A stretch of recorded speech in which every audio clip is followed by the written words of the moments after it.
হাসবুনাল্লাহ এই কথাটির অর্থ প্রায় সবাই জানে, আল্লাহ আমার জন্য যথেষ্ট। কিন্তু এর পরের অংশ ওয়া নি'মাল ওয়াকিল, এর গভীরতা কয়জন উপলব্ধি করি?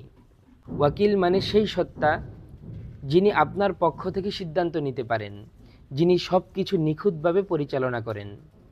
তাই যখন আপনি বলেন হাসবুনাল্লাহু ওয়া নি'মাল ওয়াকিল, তখন আসলে আপনি বলছেন আমার জীবনে যা কিছু ঘটছে সব কিছুই আল্লাহর সিদ্ধান্ত, আর তার সিদ্ধান্তই আমার জন্য সর্বোত্তম।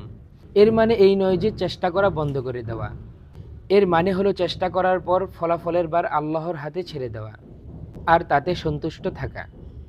আসল সত্য হলো আমাদের জীবনের কোনো কিছুই আমরা পুরোপুরিভাবে নিয়ন্ত্রণ করতে পারি না, কিন্তু যেদিন সব কিছু আল্লাহর সিদ্ধান্ত হিসেবে মেনে নিতে পারবো, সেদিন থেকেই আমাদের হৃদয়ে প্রশান্তি নেমে আসবে ইনশাআল্লাহ।